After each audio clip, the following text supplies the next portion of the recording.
That's it. You just have to answer the answer. You don't know what the question is. It's just going to be chucked at you. It's the naughty kind. It's the naughty stage. Oh boy.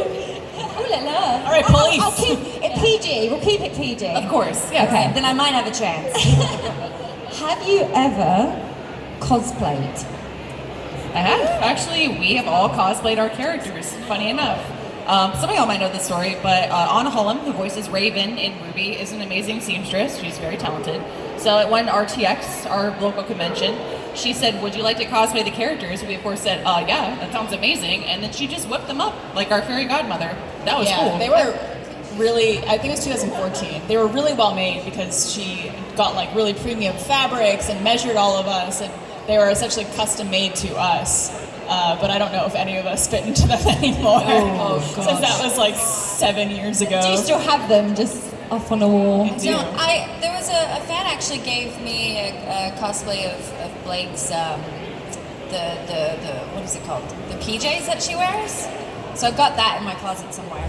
I feel like this is a bit of a low-key Blake.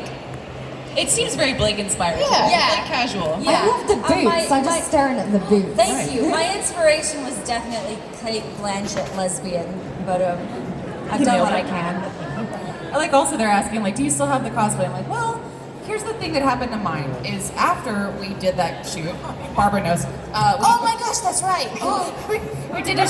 We did a shoot called 10 Little Roosters. Maybe y'all have seen a little bit of it, but it's a murder mystery. And the person who plays Jean in the show, his name's Miles Luna, wore my RWBY cosplay, and he ripped it because we have very different body types. So he came up to me and was like, hi, so your cosplay is kind of destroyed. And I was like, Sean, come on. Goodness. I feel like that would happen in RWBY. Like, you try to put on RWBY's dress, and you're like, I ripped it. I just come home and I'm like, excuse me. Leave you alone for 2 minutes. I did not know that lit up. Sorry, that distracted me. I love it. I was gonna try to hit it and see if I could like that. How rude! This is no longer the naughty stage, it's the violent stage. Right, yeah. We're gonna get censored. For Okay, sure. next question, you ready? Have you ever lied on a resume? No, actually, you sort of embellish. You spice it up a bit, right? I think on my CV. I think it says I can stage fight, like sword fight. I can't actually, but if I need to, I'll learn.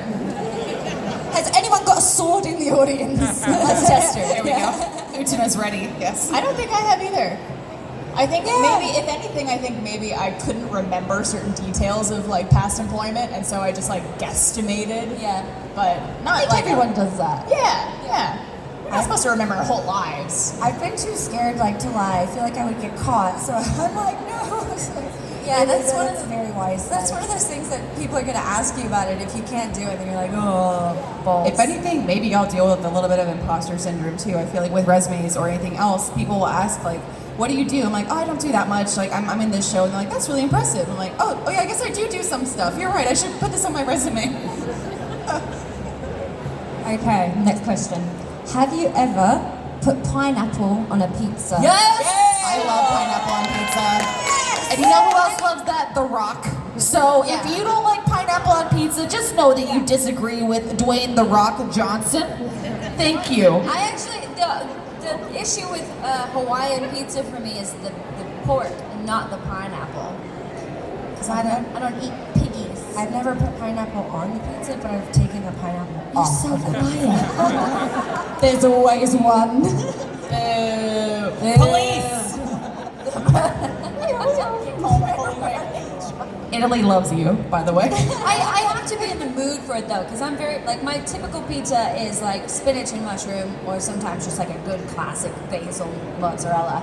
But on the occasion, you're like, you know what, I could go for a bit of sweet on my pizza. Yeah.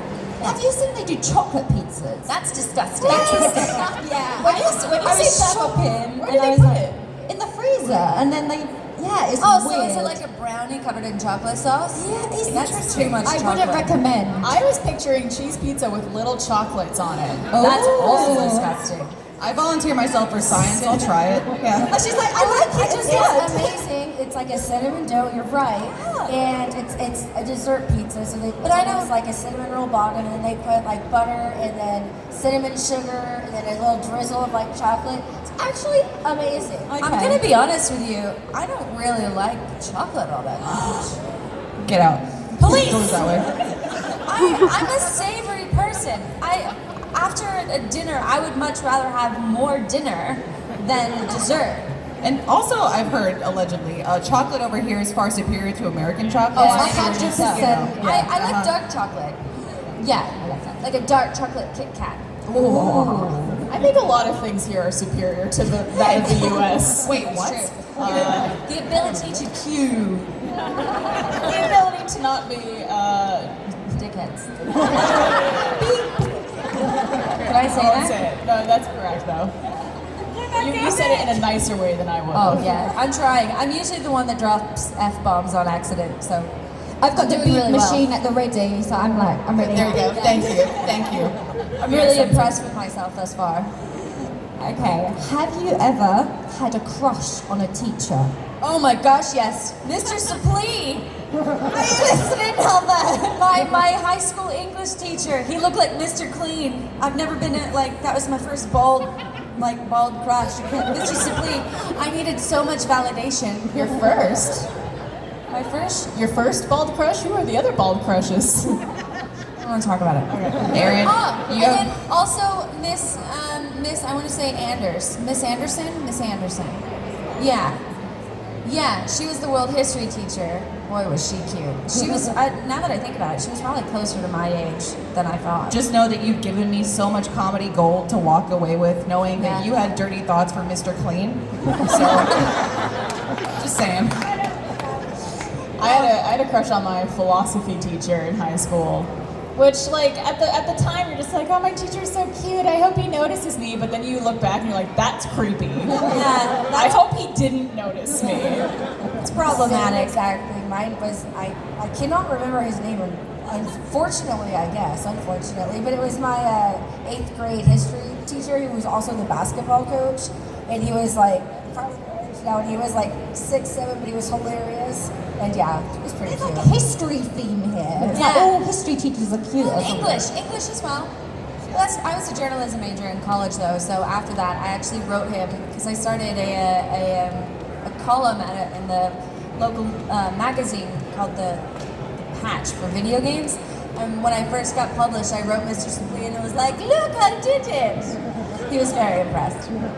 She didn't teach me in an official capacity, but I really feel like she taught me in an emotional way. Professor McGonagall was, my God, you talk about sex appeal. Yeah. Yeah. Maggie, please. Maggie, stop. She's not this convention. Oh God, we're Yeah.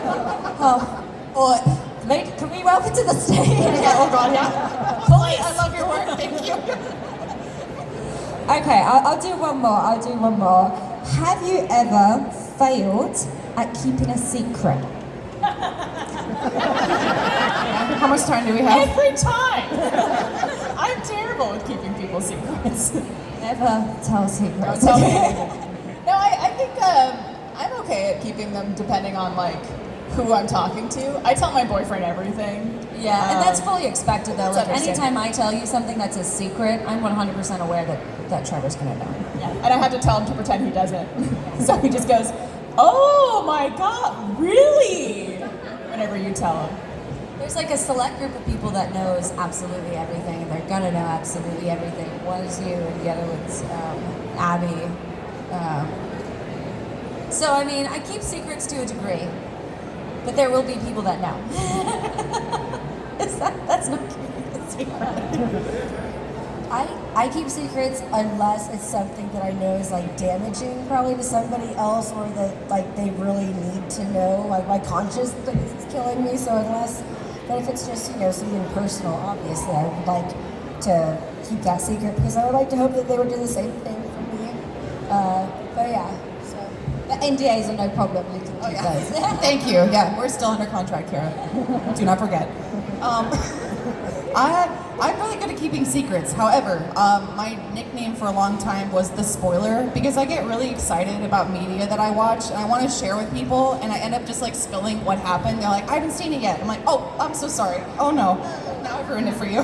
Well, so about Volume 9. I've got to say, the fans have been amazing about the delay. Like, yeah, you guys deserve a round of applause.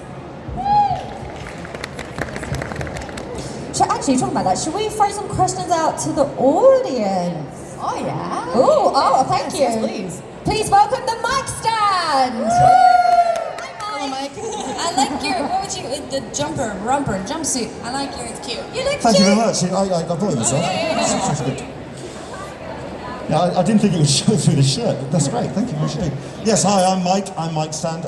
Questions from the audience. Where are we going from? Front and centre. Excellent stuff. So, it's the first question of the day. So make it good, or we're going to kick your ass out. Simple as. Okay. Tell us your secrets. Whenever you're ready. Fair enough. Okay. Name and the question, please. Go for it. My name's Matthew.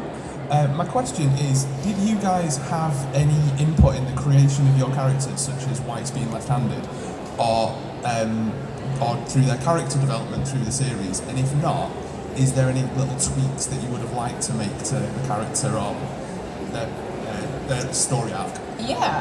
Good question. I actually, Monty, when he was designing the characters for RWBY, actually sent me a couple pictures and like inspiration shots of what she would look like. And at one point I was like, could you give her blue eyes? Because I have blue eyes. And like he sent me some mock-ups of what it would look like, and he's like, I think we're gonna give her purple eyes. And I was like, that's way cooler, actually. But yeah, he kind of, I think, would just send some stuff, and I was like, hey, it's your show, you do what you want, I'm just here to voice her, so.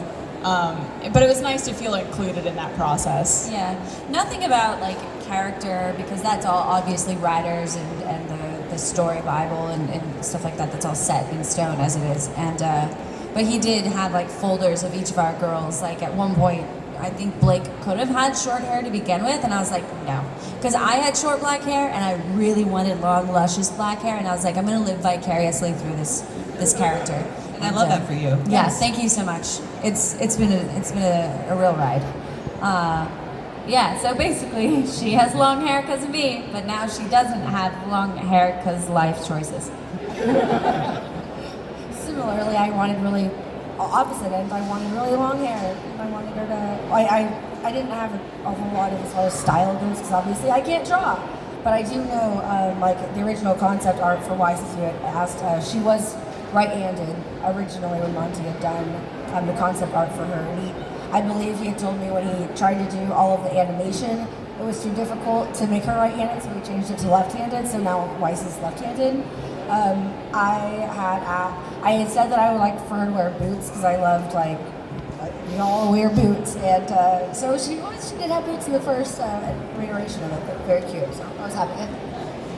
I love that it unintentionally became that Weiss was left-handed, because I feel like that's so perfect for her character. It's like she couldn't adhere to the regulations put upon her by her family and society. She's like, I can still achieve this, I'll just do it my own way. Yeah. Sorry. That's actually really great. I never thought about that, but that's true. I have some thoughts sometimes, yeah. What? Sorry, that's my YouTube analysis video of RWBY. Yeah. I go hard. Kind of similar to Barbara and Aaron. Not too much as far as the character development itself. I know when Monty was talking to me about the show, I auditioned for RWBY, Blake, and Kira. And I am excitable, which is very much like RWBY. Karen knows I'm very energetic at the booth. But Monty literally said verbatim to me, he goes, Lindsay, you're socially awkward. I was like, correct, thank you. So I think that is maybe not so much of like Lindsay going into RWBY, but what he saw in me and thought, okay, this resonates with these characters. Same with like, I'm pretty chill, I just want to read a book, so maybe he saw some Blake in there, but yeah. He did. He was very methodical with that, which was kind of interesting. He had mentioned how Blake was the character that he had like unpacked the least. Oh my God, my belt! What are you doing? Unruly. Sorry. And at the time, he and I knew each other. We were friends, but he knew, since I didn't actually work at the company, he knew less about me as a person. And so he was sort of like, hey, you two can figure each other out. And I'll never, like, that's always sort of stuck in my head. He was very methodical. in his way. It's very he's such an odd man. Yes. Excellent stuff. Okay, let's go for another one. We have a question here. We'll see how far this lead goes. I think it goes some distance, but if you'd like to come, Yeah, I'll come out. introduce your name and ask your question, please. Hi guys, I'm Sophie. I was Raven yesterday. Yeah, hi, what's up? Slightly different today. Who is your favourite villain and why? Favorite villain and why? Ooh, okay. Thank you. Like all of them. I personally really like Tyrion. No, I was gonna say. Especially because we just saw Josh recently, the voice actor who plays Tyrion, and he's the nicest person on the planet. And still a cuddle bear. So, and he said a no-no word to me in the show, and I constantly remind him of that. Like you. Said the B word. Probably Salem, just because she's really creepy and like so mysterious. Yeah, I love her. I like Tyrion. He's just full on unhinged. There's something missing or like detached or like wired incorrectly. It's so And, deliciously evil. Yeah, there's nothing good in there, and that's And we love that. yeah. Like there's no redemption. There's no way he will be redeemed. He was born that way, and it's fantastic. He woke up. Or he was born and immediately like called his mom the B word and like killed her. I also like Tyrion. I would say he's one of my favorites, but I don't know if this counts, but I think Raven is one of my favorite villains. And I promise I'm not pandering to you because you cosplay as her. But I think it's just so fascinating because you want to root for her in a way, but she's still evil and you hate her. So it's like, it's one of those villains that you can't really decide how you feel about them. Kind of like Walter White in Breaking Bad. He's a villain, but you want to root for him. It's very fascinating to me. Well, Raven's sort of like a very relatable, like not just a character, but like that's a person in the real world. Yeah. People who have some very similar problems and lifestyles, and that's what makes it, I guess, more. It's very human. Excellent stuff. We'll go for a question on this side. We'll go a little bit further back. We'll come back to you, I suspect. Do you want to come a little bit closer? And if you just introduce yourself and ask a question, please. Oh, hi, I'm Honey. Do you guys have like a favourite voice line throughout the whole of RWBY? And could you say it for us, please? Does it have to We've be got ours? excited people that want to hear this. Yeah, go for it. Anybody? Does it have to Favorite be voice line? our Ooh. characters or just any character? Our characters? Your characters. But now I want to know. Just say your first answer. Whose favorite line do you like? She does really like tuna a lot. That was my favorite Yeah, line. I know. No, Brothers of the White Thing! Why are you eating the skull? I'm a victim. no. We behave like sisters. I apologize. I've got a new one just because it's really bad. Yeah, you ready? That was almost perfect. That was really good, yeah. That'll be $50. I don't know. It's hard to really have a favorite line versus like a favorite scene. For me, I think my favorite scene is the confrontation between Yang and Raven in the vault. I love that scene, and the one more recently in Volume 8 with RWBY and Yang on the staircase in the Shinny Manor. But whenever someone asks me to write a line from Yang on anything, I just write "nailed it." Or I always kick my semesters off with the Yang. Okay. Clearly, I can't really do the voice right now, but I love the voice when one of the first season when Rice and Ruby are in the forest. Yeah, I'm not perfect, not yet, but I'm still leagues better than you. I love that. Just because it sounds so like Wicked Witch in the West, like, but it's still leagues better than you. I love that we all have like ironic lines that we just know. Yeah. Kara says that to me daily, also. I really wish she'd stop. No, just joshing. Aaron hit the nail on the head, but with RWBY especially, I get the joy of being able to ad-lib a little bit in the booth, and that has been so much fun. So then you get lines like, she does like tuna a lot, or one of my favorite things is just like making fun of Weiss as RWBY. That was so great too. So saucy. Do it. I'm like, I'm Weiss, I'm rich. Oh. I have money. In front of the CCT tower, like in season 2, that was the one. Yeah, what was the one? It's like, that was it, literally. I'm like, oh, I'm Weiss, I have money. And then we went to Toronto together, and it's the CN Tower there, and we just called it the CCT Tower the entire time. So we basically reenacted that scene together in Toronto. That was really fun. Oh yeah. Blake just doesn't have a lot of lines. That's not, well, I mean, like good one-off lines. I always say, right, like from the very first episode, and no one gets it. I like your bow. Right. It goes great with your pajamas. Yeah. What is it? Almost as good as this book that I will continue to read as soon as you leave. And she never left. Sucker. Now we're stuck together. Oh no.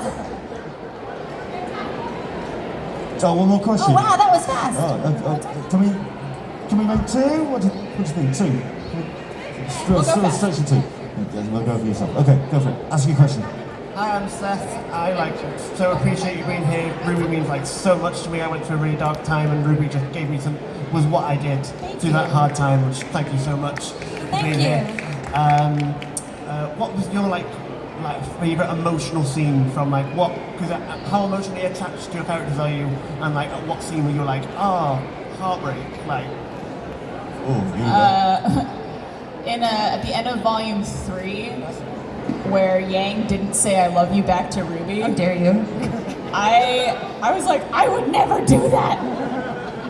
So that kind of broke. I guess that's something I didn't say versus something I did. But yeah, that was emotional. And also just the reunions that I think all the girls had in Volume 4 and 5 were really special too. With no intention of bringing this into a downer. Blake and I had the unfortunate circumstances of being both in abusive relationships, and that was something that I feel very, very, very strongly about. So when people ship Adam with Blake, it feels very personal to me because I'm not okay with that, and it's taken me 2 years to get to where I am right now, and So I do feel very strongly about Blake in that way, and yeah, she's had some very emotional scenes, especially with her parents because I actually had to do the reconnecting with my parents as well after being in said relationship because I wasn't really allowed to anyway. So yeah, I've had really close relationship with her because we have had such similar stories. I'm very excited for her future, I will say. Yeah, I love her, yeah. I've said this before, but I think it's my favorite scene, I think, is her Weiss arc. I want to say one of the main ones is season 4, the fundraiser scene. It's something that I've always wanted Weiss to say, and I've been waiting. And she just finally turns around and tells everyone to shut up, and you're not worried about, all you care about is your money and your clothes, which don't mean anything, and blah blah. I was so happy. I was like, yes, finally redemption. You're yelling, and yes. And then Iron Man comes in. She's the only one making any sense around here. And I was like, yes, I was so proud of her. I was so proud. Yeah, well, first off, I've said this to a lot of other people before who've said the same thing. RWBY has helped me through a lot of difficult times. I personally, and I feel like everyone here resonates with seeking out media that helps and supports you in darker times, and we can completely relate in a lot of ways. But I will say, you got yourself through a lot of that. We were just there for the ride, and we're honored to be a part of it because you all are supporting us. So thank you. That being said, I feel like it's impossible for us to not have some kind of emotional connection to our characters. Not only with the character's journey, we all have. When you act, I feel like with every character you play, there's a little bit of you that goes into it. So there's ways that we can connect, and RWBY is no exception. But on top of that, we're now going into the 9th volume of the show. So, which is phenomenal. Again, thank you. That's all you're doing. Thank you. That's for us. This show is our 20s. It's almost 10 years of our lives doing this, having. Yeah, I know. We're all in our 30s. When people come up to me being like, I used to watch you in middle school and now I'm in college, I'm like, oh. Thanks. 1 second, child. I have to take my blood thinner, then I'll thank you. Does anybody have some Tums? It's not a joke. We had Tums yesterday. I needed it. I love it. I get heartburn for sure. Goodness.